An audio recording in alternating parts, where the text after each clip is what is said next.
This is the Owens Recovery Science Podcast.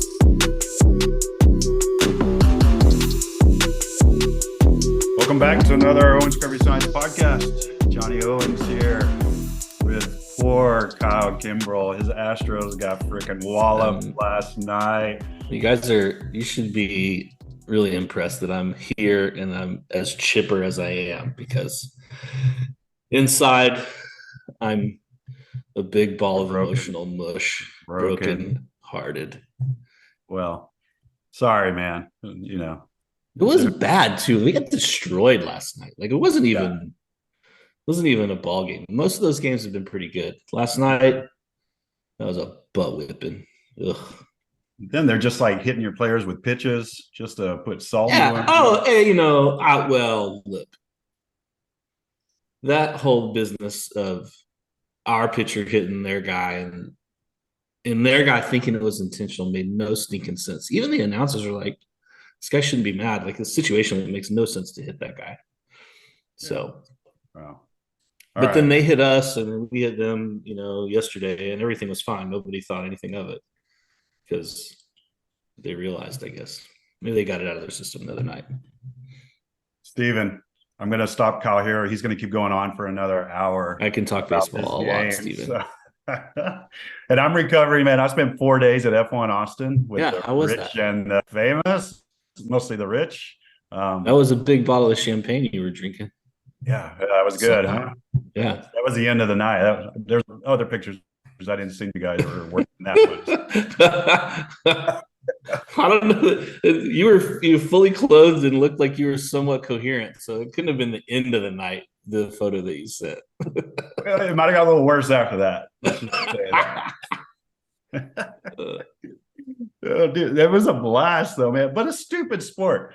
Like, you get done and we're waiting around. No, I mean, that part's cool. But like, two of the guys got eliminated for cheating, or not cheating, but something happened with their car. So the guy that went second, who I was rooting for, he basically, because something was a millimeter off, he was kicked off of the podium. So yeah, racing is so. Imagine if we did that in like football or something here. No, crazy. So yeah, if you're not cheating, you're not trying. Exactly. Well, coming from an Astros fan. Hey, I knew where you're going with that. Everybody saw the setup coming. The Braves are out, so I can't say anything. But that's right. That's why. Well, Zach's still in hiding, I think. He's still in hiding from that, because Zach sure did talk a lot about how good his Braves were all season long. He was a puffy chested little dude. Every week there was something about Acuna and run differentials, and I'm like, just wait till October, Zach. Just wait till October. All of a sudden, he's all about the Eagles. You don't hear anything about the Braves. Imagine that. Yeah. All of a sudden, he's quiet. Just a wasted season, a historic season wasted, in my opinion. Baseball, man, it's so brutal. So brutal. Yep. Well, that voice you hear, that third voice, is a guest of ours that we're super excited about, because it's a little bit of a different podcast. So this is kind of a new venture we're running into, and so this is Stephen Ramsey. And if you listen to our podcast on VTE. With Dr. Hilligas was one of the leaders on that paper that the ABTA put out. She was talking about doing compression ultrasounds, and then we had quite a few people texting us, asking us about, how would you do these compression ultrasounds? Some of these folks are already kind of dabbling in the ultrasound world. And so Dr. Hilligas reached back out to us and said, I think it'd be really cool if people started to learn some of this imaging for safety, for objectivity, musculoskeletal imaging, or, maybe pulmonary imaging or things like that. And I have a rock star in the ultrasound imaging world that seems like would be a perfect fit for you guys to kind of work together. And so she linked us up with Stephen Ramsey, who knows this ultrasound imaging backwards and forwards. I think you have 5 CSM talks this year? Yeah, it's too many. Yeah. Too many. So he's in high demand. And what we are doing is we've partnered up with Stephen, and we're going to start doing ultrasound imaging courses, 2-day weekend courses where he kind of shares his knowledge and gets us all learned up on it. So he's going to be able to explain this a lot better than I can. But everyone we talk to about this course seems to be super excited about being able to take this on. And we think this is going to be the future. The more objective we can be with things that we do, the better, as well as the safety piece that we've talked about as well. So Stephen, welcome to ORS. Welcome to the podcast. What's up, brother? Yeah. It's an honor, guys. Thank you so much for having me. Even as a Braves fan, you guys have been really welcoming, which is nice. You got Zach down there, so we've already learned to kind of deal with the Brave side. Give us your background a little bit. So I don't want to read your CV, but give me the highlights. Yeah. So I've been a PT, graduated in 2014, and basically went straight into a residency program. I went into a residency in cardiovascular and pulmonary physical therapy, primarily because I was working in the critical care setting and felt ill-equipped with what I gained from school.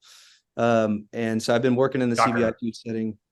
Been working in that setting for a while since I graduated, and primarily in a CVICU, working with patients on ECMO and other forms of mechanical support. Most of my research clinically is related to ICU, early mobility, and all these advanced devices that keep people alive when in many ways maybe they shouldn't be still alive. So I think that's an exciting part of our profession. But if I'm being honest, the reason I got into point of care ultrasound or ultrasound in general was because I was a bored physical therapist. I felt like I could contribute more to the medical team than I was contributing at the time. And I felt like diagnostic imaging was one of the ways that I could do that, especially considering the whole premise of point of care ultrasound is a real-time dynamic assessment of function, whether that's musculoskeletal or cardiac or vascular. And I felt like that's pairs really nicely with the profession that claims that we move people a lot. It'd be really cool to be able to objectively measure movement of different organs and function of different organs while they move. So that's how I got into it. And like many things, I felt like I sort of kind of struggled through the self-teaching of it. So I didn't really go to courses. I didn't really have a ton of direct education that way. I did a lot of on-the-job kind of training with physician assistants and MDs in the ICU. And all of them were, as you would imagine, basically just saying, why would you need to know this? And it was up to me to prove why I felt like it was valuable to our profession. So my background in ultrasound is cardiovascular and pulmonary primarily. So I do a lot of echo, a lot of aortic assessments, IVC, as well as DVT assessments, and then a lot of lung ultrasound, but have gotten my hands on a lot of the MSK world too. So shoulder, elbow, knee, hip, measurements of atrophy or hypertrophy, something that I've started to do quite a bit. And that has some direct application to the ICU, but certainly a ton of application in the outpatient world. So that's the brief CV. I have a longer version for the extended podcast. Oh no, that was good, Stephen. That was great. Thank you. We'll cut them off there. Yeah. Did you get pushback at all from the MDs or PAs? Yeah, so I started this in 2017, 2016, and I got pushback then, and I get pushback today. I mean, the reality is this is still something that's so new to our profession. The nice thing about ultrasound that's unique is that it's objective. It's hard to push back on somebody that's bringing an image or a video that you can put in the face of somebody that's skeptical, right? So I think that's the big benefit of this. And I still get the, why are you doing this, or what does it tell you? But with a quick conversation, I think it quickly turns into, okay, now how do we act on this information that you brought? So I think it certainly has enhanced my clinical practice and brought a ton of value to the patients that I see. But like you said, earlier on, I think that this is the next thing in the rehab profession in general, because I think it's just a way to make us a lot more objective, and a way to screen our patients that maybe don't have a primary musculoskeletal pathology, right? If there's a cardiac problem that mimics, something else, then this would be a great way to find it. So. Yeah, we had a conversation early on with you. I mean, if even just talking about VTEs, and you're like, well, yeah, but what if you find it? Are you comfortable, that you diagnosed that or found it? But I would rather find it and be on the safe side than not know this is going on at all. Can you expand Yeah. on that a little bit? Yeah, I think, what we have, if you think traditionally in PT, what we have is basically just symptomology. Do they have redness and edema? Do they, you throw out the Homan sign with some other archaic tests. But, the question is, if I do find something, what's the risk there? I think that there's no risk, because that just maybe informs my consultation to the medical team. There is risk with not looking for it and not finding something, right? There's not just risk from, your treatment causing harm, but that harm could lead to death ultimately, right? If there's a DVT. So I think that there's certainly a lot more benefit than risk to scanning patients, especially patients that have risk factors for VTE, which is 90% of our population. So, Yeah. We, at our base, we had one of these big GE $40,000 systems. So there was a barrier to entry there, and now the world has completely changed, where there's these handhelds. You can even do them on your phone or your iPad. And so, a lot of people are like, well, I'm not going to buy one of these big systems, but they might not know these other things are out there. And then, as we've talked, even with some of the companies that make these systems, it's the education piece is a big missing component. And that, it sounds like, it's hard to learn this in a weekend course. You almost have to continue to kind of send in images and make sure you're doing well. But also AI technology might even make this even more feasible. You still need the education, but the machines might actually start to be smarter. Can you expand on that at all? Yeah, I'll touch on the portable machines. I mean, almost every company has come out with a handheld machine. And so the barrier to entry into ultrasound is a lot lower from a financial standpoint. I mean, you can get a handheld ultrasound for $2,500 now, which, from on our PT budget sometimes is a lot, but the reality of the value that you get with that is, I mean, it's a no-brainer. Yeah. That's the first side. And I think you're exactly right. Like the actual AI technology that's coming out in certain machines and likely to be in all machines going forward, it's ensuring that even a relatively novice scanner should be able to find and obtain clear images and be able to get quality data. Because the truth about ultrasound is, if you're not scanning the right area and not scanning with good technique, it's a waste of time. So this AI technology and a lot of the guidance that some of this stuff will provide is huge for those of us that want to get into ultrasound. And I think that's only a couple of years away from being in almost every handheld, I imagine. When you're working in the hospital in the acute care setting, are you typically using one of the big ultrasounds or walking with a smaller probe? Yeah, both. I mean, I think that depends. I mean, there's still going to be limitations to the handheld. I mean, you're still going to have some difficulty getting some of the high kind of temporal resolution images. Some of the cardiac imaging is particularly hard with a handheld. So I'll still use the big machines in the ICU because it's right there.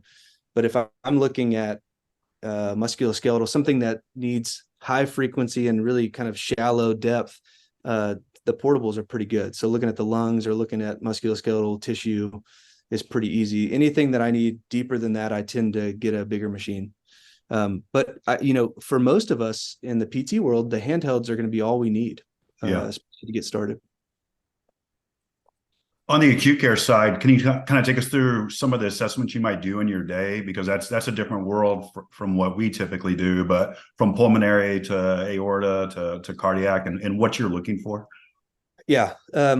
That is, I think a lot of times I'm thinking I'm just kind of playing around, which is not true. I'm actually trying to get valuable data, but in a cardiac ICU, there's no shortage of images that you have access to that have been done in their admission. But I think what I tend to try to do is try to rule in or rule out a patient as far as how appropriate they are for therapy. For example, if a patient is hypotensive, I may ultrasound their IVC, their inferior vena cava, and see if it's a volume related hypotension. In other words, do they just need fluid? And if they do need fluid, well, then I better get them some fluid before I sit them up, because we all know what's going to happen if they're intravascularly dry and I sit them up. They're going to probably syncopize and everybody's gonna be mad at me about, so I think that's one of the rule in, rule outs. And then I also think, like I mentioned before, dynamic imaging is something that is completely new to this world. not just PT, but in medicine. So capturing contractility and stroke volume and function with movement as the sympathetic nervous system kicks in is I think something that is huge for our profession, being able to quantify and qualify some of that. Other than that, I'm looking for general like lung function or any sort of consolidations that may be present that maybe X-ray gave me some indications for, or gave me some tips that might be there. And I'm trying to just evaluate it a little further with an ultrasound. And the last thing I'll say on that is this is not new to physiotherapy when you're looking overseas across the pond. I mean, this is something that respiratory physiotherapists have been doing for years. And there's tons of articles that have even been published in the past couple of years about how to use ultrasound to measure diaphragm thickness or diaphragmatic excursion as a means to tell if a patient's ready to come off a ventilator. I mean, that stuff right there is huge. It's huge for our clinical practice to have that kind of input. And that's something that we could do here in the States that we haven't taken the reins of that yet, but it's something I think that's coming. If we're looking then at something from a safety profile, like a compression ultrasound, can you talk about how hard that is to measure and what the steps are for that? Yeah, that's one of the things that I think is going to be the first to hit the profession outside of just MSK, hit the outpatient world, is this compression ultrasound. I mean, you can within, 30 to 45 seconds, you're looking for basically compressibility of veins at a few specific areas. And what research shows is if there's compressibility of the veins around the groin and then compressibility of the veins in the popliteal space, then you can rule out with not 100% certainty, but some confidence that there's not going to be a DVT in the length of that vessel. And what we know to be true about DVTs, anything distal to that, there's a low likelihood that a calf or lower DVT is going to propagate up and cause any problems long term. So if we can rule out the two most common places, which is at the femoral nerve or femoral vein up there at the saphenous junction and then down in the popliteal fossa, then we should be pretty confident. I think the sensitivity, specificity are both over 90%. So it's a really easy test. And again, it takes 30 seconds. Yeah. That ease, I mean, that's almost like a no-brainer there, because we do get lots of times, especially with the teams. I've got this guy and a history of DVT. Can we do something like BFR? Can we not? Should we be mobilizing? And have something like that at their ease is huge. Or if they currently were diagnosed with a DVT, where do we stand on that compression? Yeah, I think that's a big question. I also think that there's obviously, if you give a diagnostic tool to, a bunch of new healthcare professionals to this world, and they start to find some things, there are going to be a lot of incidental findings that otherwise, that's the only, I think, hard part about this is what do we do with things that we find that we didn't expect to find? Right. And then with how the does red herring. Exactly.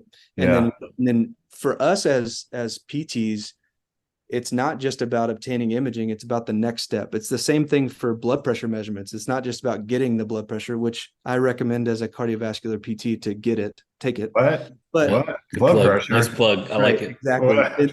And then vitals are vital. Vitals are vital. #. So it's not just that though. It's what do you do with that information? That's going to be the same question for diagnostic imaging. And even a bigger question is what do we actually do clinically with the information that we get? And, that's a big soapbox of mine that I won't use this platform for, but I just feel like the big question, I guess, as a profession is, are we ready for that autonomy, even though we've said that we want to be autonomous for years, right? Yeah. It's a big question. Well, we all want direct access till we don't, Exactly. It's like, crap, I got to worry about this liability or this autonomy. It sounds real good in school when you're going through, and then all of a sudden you get out and you're like, oh wait, this is on my back now. Yeah, I'm my own boss, but can you help me with this because I don't know how to do it. So, Hey, I got a question about the compression ultrasound to back up just a little bit. How do you do the compression? Are you just pushing with the probe, or? Yep, exactly. Are you just like mashing as hard as you can, kind of deal, or? So you're just looking for does the vein collapse fully? So whatever pressure that requires. I mean, obviously, non-collapsible. It's not a lot of pressure, but a non-collapsible vein is going to be high likelihood for a thrombus in that area. And at times, you can even see the thrombus in the lumen of the vein. But it's really gentle pressure that collapses veins. And that speaks more to technique. Is there's a way, you start to scan these things and you realize that I can't even find a vein. And it's probably that you're pushing too hard already and you've already collapsed it. So that just goes with, back to Johnny's point, that this is still going to require quite a bit of education and hands-on sort of lab education to get the skills for this. Yeah, well, we know from the BFR world, just with our tourniquets, we can get venous occlusion really low pressures. It doesn't take much at all. Right. And everyone's a little bit different with collaterals, but yeah, it's not a lot. So, I remember trying to do freaking like transverse abdominis and stuff back when that was like the hot and heavy thing in the military. And some of that stuff was a little bit tougher for me, but, quad was fairly straightforward. But can you talk about from the MSK side, like just trying to get different muscles in the shoulder versus ankle versus thigh and what the techniques and how hard it is?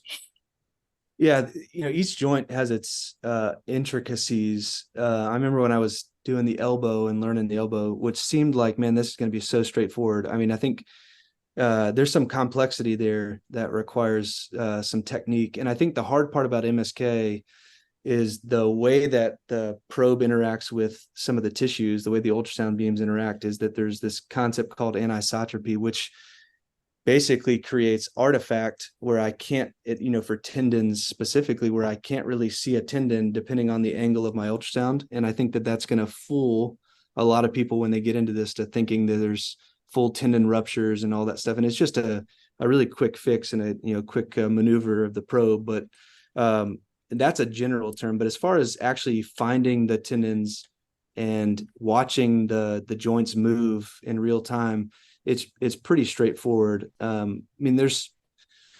think for me, when I was studying the shoulder and the elbow, I think it probably took me 2 weeks to get a systematic approach down, right? And I think that's where we start, is what's the systematic approach to the shoulder? Where should I start? And once I felt like I had that down, it takes really, that's the hard part, is the months of scanning experience that you need. Because it's one thing to look at anatomy, it's another thing to actually find pathology and know what that means. So, but my encouragement to people, and that shouldn't be a discouragement, my encouragement is that let's start just looking at the anatomy, right? As a profession, we are anatomy experts. Let's evaluate the anatomy. And once we get really good about finding what normal anatomy looks like, it's going to be a heck of a lot easier to find out what abnormal anatomy looks like. So that's the encouragement. I would say that it's, you start with these kind of bite-size areas and then progress from there. Yeah. And I think mentoring, like you said, part of this course will be ongoing mentorship and getting these scans and trying to make sure that people are proficient, because it would be amazing to have a full-on residency type certification because if we embrace this, we are anatomy experts, as you said, and there's just so much that we could probably use this for. Yeah, I 100% agree. And I think that's the conversation going on in our profession now, is where does this fit in terms of education? Because it's not a question of if this is important. This is a question of where do we actually fit it? Does it fit into entry level? Which I think the answer is yes. Does it fit into residency training? Yes. Does it fit into post-professional courses? Absolutely. I think, you could start to see specific residencies pop up that are for, diagnostic imaging or ultrasound. I think that's certainly the case. I think it's so broad. You've got people in hemophilia using ultrasound, all the way to people looking at the pelvic floor, to crazy PTs like me doing cardiac assessments. And so it's such a broad topic that I think it probably fits best in each individual practice area initially until we get kind of our feet wet with it. One of the things that we're very interested in the blood flow restriction side is atrophy to hypertrophy, and making sure that we're seeing our intervention is doing something. And, if BFR is going right, you should see changes, and sometimes changes kind of rather rapidly. So, if you were to say in this scenario, we have someone, post-op knee surgery, come in, they're pretty atrophied, and we're going to apply this intervention and we want to see over time, are we making an objective change? How would you go about getting those measurements? Serial measurements, how often? and the complexity of always making sure you're at the same landmarks?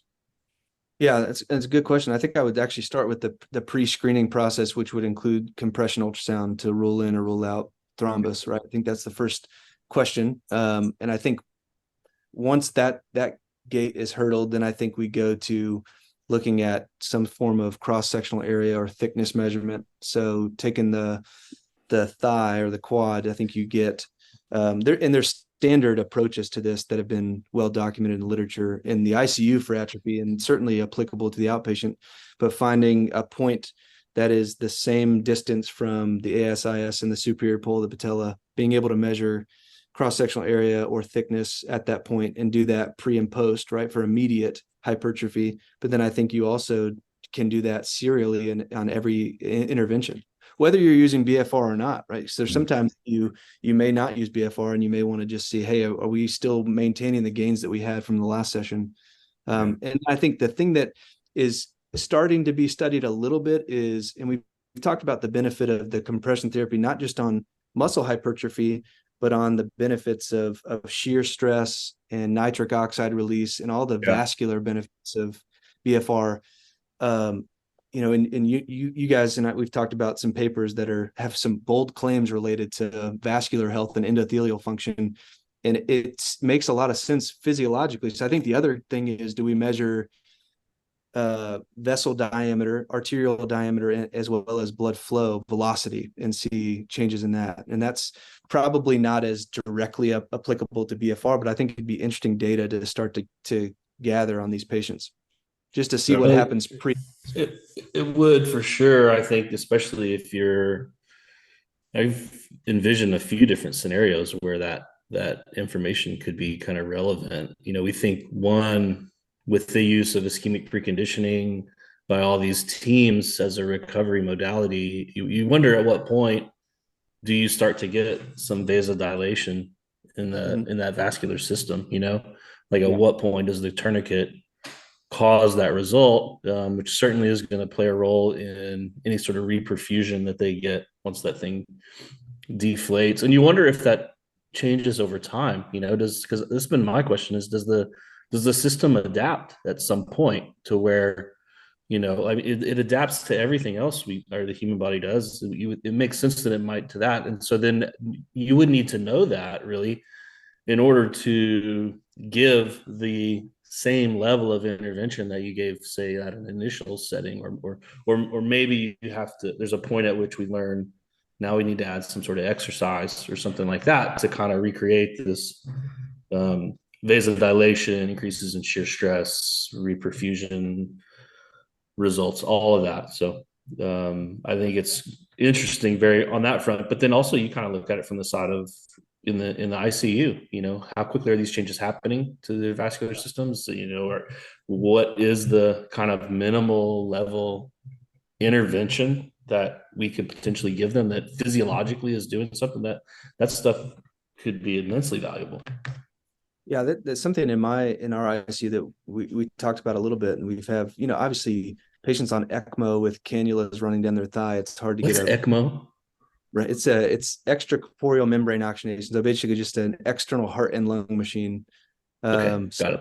So these are patients that, without this machine certainly are not alive, so it's stuff like that I'm like, hey, to our attending, hey, I'm going to put a cuff on their thigh and occlude blood flow. And they're like, wait a second, we just restored blood flow with this machine. Don't occlude it, So I think it's stuff like that I think is in certain populations, it may, that may be a challenge, but in most of our ICU populations, our general ICU, this is a no-brainer intervention that you're exactly right. I think gets us a lot of bang for our buck, because the reality is their endurance is so limited that a short session of mobilization with the addition of blood flow restriction may be exponential for them. It may be something that actually, provides a ton of value. Something you couldn't achieve otherwise with that individual. Exactly.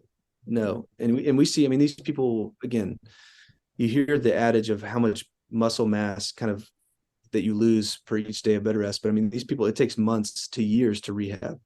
If ever.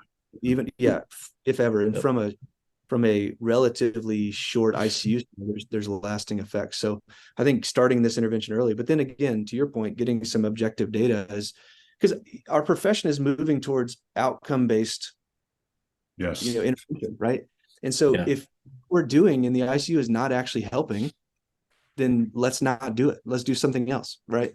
And I think that's where we don't really have great. The data has not caught up to clinical practice yet. So I think this is one way to do it, certainly. I think that's a cool point on the just the ICU and talking about muscle mass, and because imagine this, like we get to a point where I get the report from the therapist that and it serially goes from like ICU to inpatient rehab to wherever to the outpatient, and we have these serial measurements of the vastus lateralis, just showing and then we can kind of correlate that to these individuals' function, their quadriceps force output, and now we have really kind of objective data to say to these insurance companies, like, look, dude, you got to pay more for this. It's going to take a time to restore this stuff. We have the data showing you that this is kind of where they started. This is how much they've lost. We can kind of handicap that to a degree, how long it'll take to restore, but it also might help us kind of figure out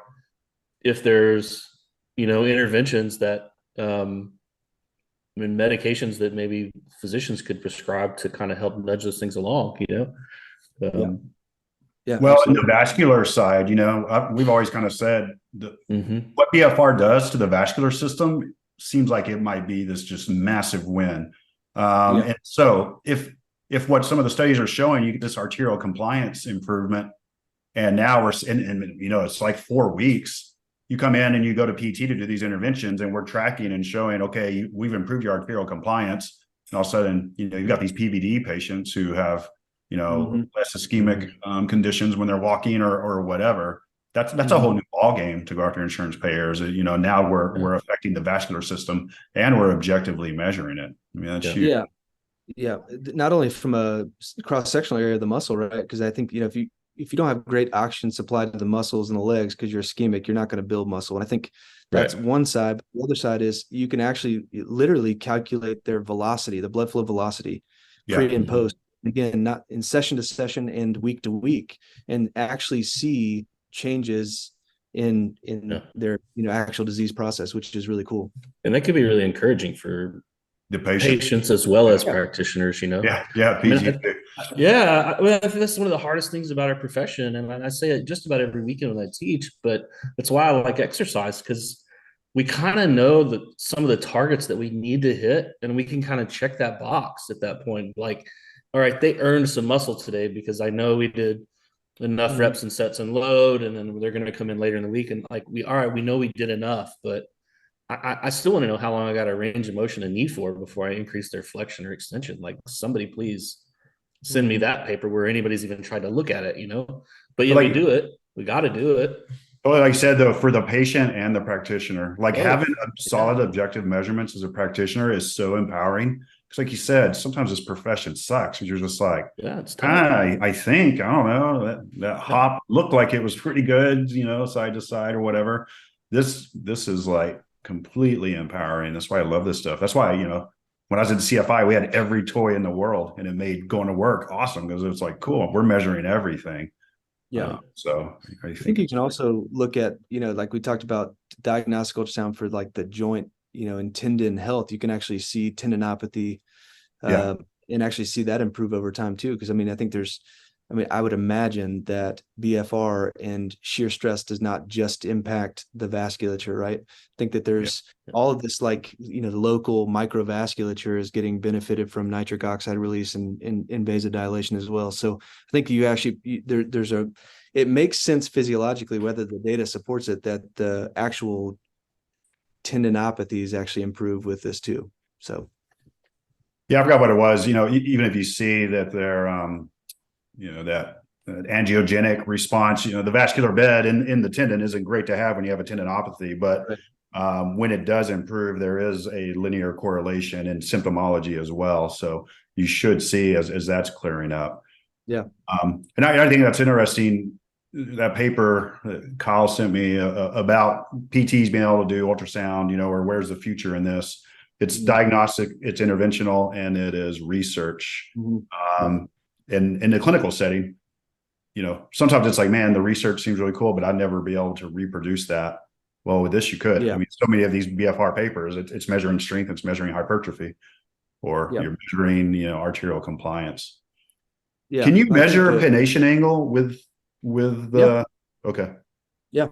Absolutely. Yes. So all that stuff. I mean, I think the gap between the research world and the clinical world is smaller with ultrasound than it is with some other things. Yeah. I mean, the population maybe is slightly different, but I think that is one way where you can drop research straight into the clinical setting and start to use it. Yeah. Yeah. Yeah, there was I think that was one of the studies that Hardin Simmons did actually, where they used ultrasound to measure the swelling response. They were specifically looking at the swelling response, but they also were capturing how that swelling affected the pennation angle. Because as the muscle cells swelled, it would kind of alter That its orientation. So there's tons of things coming out on that. I mean, I think that's the one place though that the portable ultrasounds still struggle a little bit compared to the really, really high frequency, high fidelity machines. So, but I mean, I think again, you look at the progress we've made in the handhelds. I think that there's some units that are 15 megahertz frequency and getting some really clear images. So I think it's a matter of time before the portables are equal to some of these Yeah. bigger machines. They're just going to get better and better. Yeah. Yeah, and it's getting smaller and smaller and better and better. It's a really fascinating growth. And doing a dynamic muscular contraction image, that seems, other than the TRA stuff that I did, is that hard? No, I mean if you find the muscle belly and it's really easy to see the changes both in the short axis and long axis, you see the muscle contract. I think where I've primarily looked at this is at the myotendinous junction and the tendon insertion onto the bone, the enthesis on the bone, but certainly could get middle of the muscle and actually see changes in sort of the physiology there. So that's not a hard measurement at all. Okay. And then what about bone? Yeah, bone is tougher. Yeah. From just the ultrasound physics and how the ultrasound waves interact with bone, because it's such a highly reflective surface. What you can do with some degree of certainty is you can basically look at the surface of the bone, the articular surface, and see if there's actually fractures or floating bodies and things in the joint space. So that is there where you can start to see tendon pulling bone away from the cortical bone away. You can evaluate the depth of the bone and certainly can evaluate the actual the internal aspect of the bone really at all, because that surface is so reflective. But it's definitely good from a rule in, rule out. Is this an avulsed injury here? We can see that with some certainty. Looking at actual joint, are there things that you've been able to look at diagnostically within the joint itself of, okay, I do see there could be a lesion on the articular cartilage or sort of meniscal pathology? Yeah, that's where a lot of this stuff, I think there's PTs that are doing this every day. And it's a smaller network than I would think, but there's PTs across the country that are, diagnosing tendon pathologies, hemarthroses, they're diagnosing fractures, they're diagnosing, complete tendon ruptures on a daily basis. And so, yeah, certainly something that you can see again with some clarity. And there's physician groups in the sports medicine world that are going exclusively to their first line imaging being diagnostic imaging before they do anything else. Because the one thing, to your point earlier, the one thing that diagnostic ultrasound allows you to do is to get dynamic images of the joint. You can actually see the joint moving, and maybe a tendon pathology doesn't present itself until you actually get that full range of motion at that joint and start to see that distal thesis of that tendon. And then now all of a sudden, oh, there's the problem. That's where we're actually having issues. So it's unique in that way for sure. Yeah. Yeah. I mean, for sports teams, I mean, this is a sideline intervention that is, out there with all of them. It's very easy to do and get a quick diagnosis. So definitely seeing it from a sideline perspective. The other area that I was just thinking as y'all were talking, and we've talked a little bit, like, it seems like there's an obvious kind of military application here, but even like these municipalities that are like Denver, Colorado, where they're starting to hire physical therapists, athletic trainers, strength coaches. And one of the ways that they function is in a direct access kind of space. But, those groups are going to work pretty closely with their referring providers and whatnot. It's just, you're just like, you make the physician's job like that much better at some point because you've already gone in, saw the PT or whatever. They've got their report, goes back to them. I could just see it really kind of help in that Yeah. space a lot too. Yeah, I think I see this as a double-edged sword, and so I'll talk about the positive, and also I'll talk about the negative potentially. You put this Yeah. in the hands of every PT. The positive is, I mean, you talk about how highly you're regarded among your referral source is if you're using this diagnostic modality and getting really good objective images and communicating with the physicians as a peer, Yeah. that's a huge deal. Now, the alternative is you're getting really bad images, making really bad assumptions, and then getting less Yeah. referrals. So I think there's a caution to this too, right? That's where, again, I don't want to continue to talk about this, but the training is so important, right? Yeah. Getting quality images, getting continued mentorship is such a huge piece of this, because I think the last thing we need as a profession that's getting into this space is to do a poor job with how we present it to the medical team and then them be some sort of backlash for that. So Yeah, we're seeing it with BFR. yeah, That's why we harp on our, the course. And I think just really understanding how to do it right just seems to really help with everything. And then there are always just dummies that Darwin will take care of. They just can't get it no matter what. So yeah. And that's okay. I mean, this doesn't have to be the whole profession, right? This is the high achiever people that are really interested in the data. So. I know, Steven, so I was looking at some of the requirements, like for the physicians for ultrasound to be, what is it, a registered MSK or Yeah. something like that. And there's a whole, like a test you take and that sort of thing.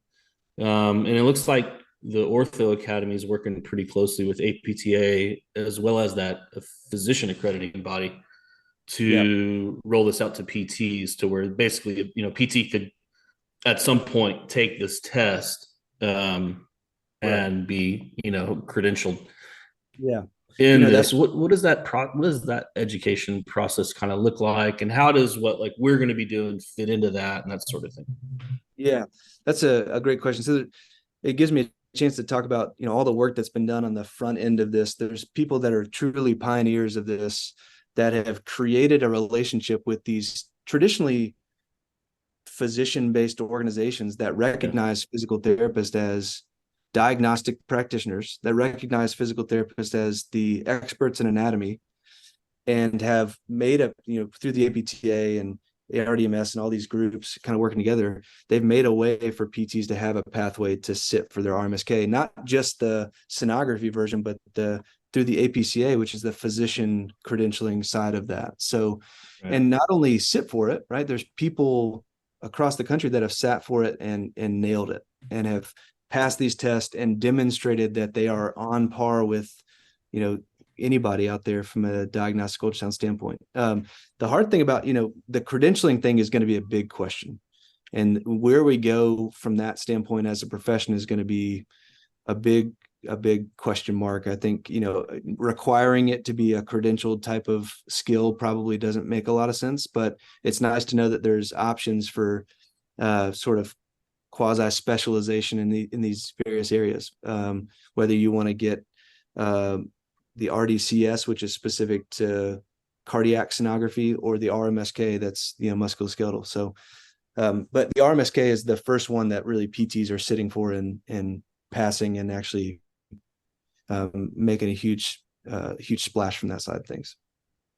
Very cool. So I think we need to go over kind of what your course is like. I was just looking at, just talking about the advancements of where we're going to see things.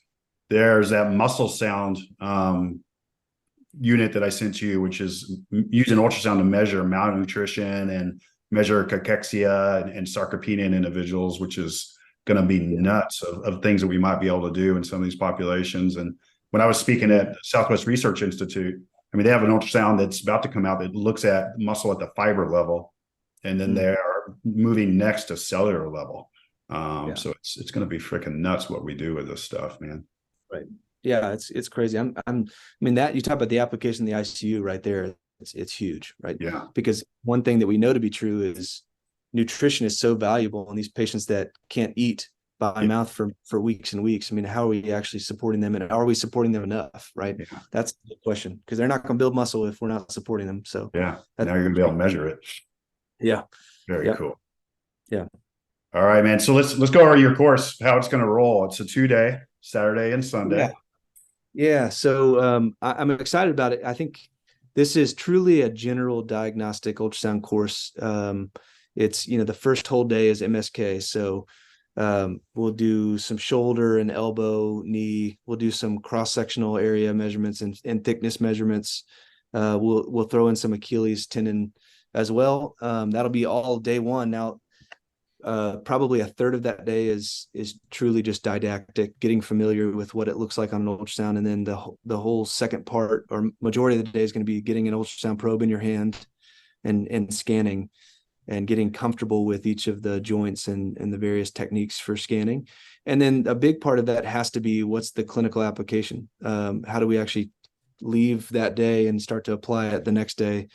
Is going to be a huge kind of point of conversation, which obviously is unique to each area that you're practicing in. So whoever is attending, it's dependent on where you're practicing. The second day is really, I say, kind of my love, which is the heart, the lungs, the aorta, and then DVT.